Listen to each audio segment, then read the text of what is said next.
Shalom, Bapak Ibu, Saudara-saudari, umat paroki Keluarga Kudus Atmo Dirono yang dikasihi Tuhan, berkah dalam. Dalam Perjanjian Lama, setiap tokoh Alkitab memiliki peran khusus dalam menyelamatkan umat manusia. Mereka mempersiapkan dunia untuk menerima Yesus Kristus, Sang Juru Selamat yang menjadi puncak karya keselamatan Allah. Salah satu tokoh Alkitab yang akan kita bahas saat ini adalah Samuel, seorang nabi dan pemimpin bangsa Israel. Pada waktu itu, ada seorang laki-laki bernama Elkana dari suku Efraim. Istrinya bernama Hana. Ia adalah seorang yang mandul.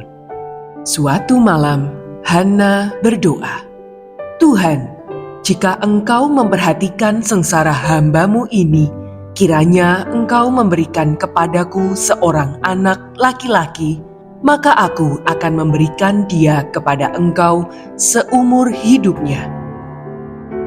Setahun kemudian, mengandunglah Hana dan melahirkan seorang anak laki-laki.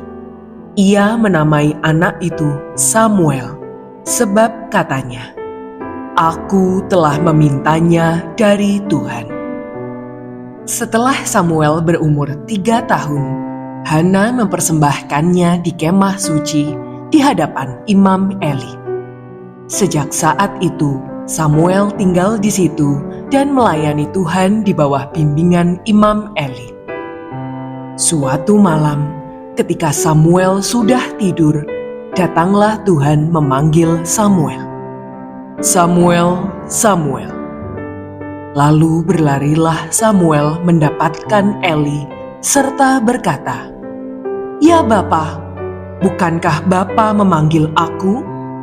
Tetapi Eli menjawab, "Aku tidak memanggil, tidurlah kembali." Lalu Samuel pun kembali tidur. Tuhan memanggil Samuel untuk kedua kalinya. Ia bangun lagi dan pergi kepada Eli. Tetapi Eli berkata bahwa ia tidak memanggilnya. Ketika Tuhan memanggil Samuel untuk ketiga kalinya, anak itu kembali mendatangi Eli. Barulah Eli mengerti bahwa Tuhanlah yang memanggil Samuel. Lalu jawab Eli, "Pergilah, berbaringlah, dan apabila ia memanggil engkau lagi, katakanlah, 'Berbicaralah Tuhan, sebab hamba-Mu ini mendengar.'" Samuel pun kembali ke tempat tidurnya. Kemudian Tuhan datang dan memanggil seperti yang sudah-sudah, "Samuel, Samuel."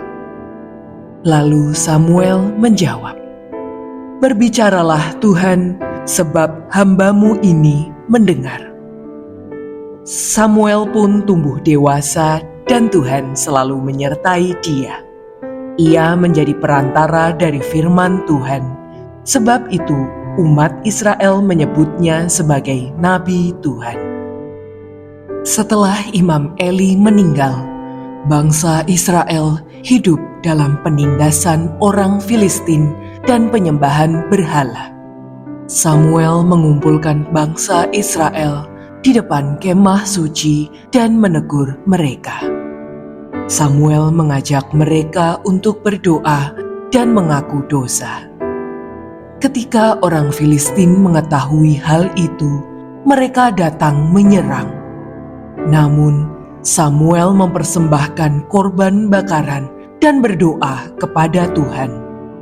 Tuhan pun menjawab doa Samuel dengan menurunkan hujan badai dan suara guntur yang dahsyat, sehingga membuat orang Filistin panik dan lari ketakutan. Setelah itu, Samuel mendirikan sebuah batu peringatan di tempat itu dan menamainya Eben Hazer. Artinya, "Sampai di sini Tuhan menolong kita." Samuel setia menjadi pelayan Tuhan hingga akhir hidupnya. Ia meninggal pada usia 80 tahun. Kemudian jenazahnya dikuburkan di kota Rama, wilayah Efraim.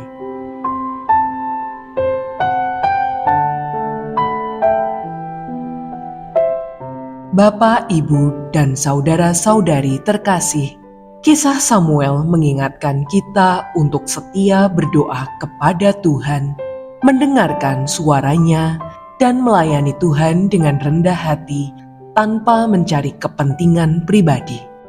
Semoga dalam kehidupan sehari-hari kita semakin bertumbuh dalam iman dan menjadikan doa serta ketaatan kepada Tuhan sebagai dasar dari setiap tindakan kita. Tuhan memberkati kita semua.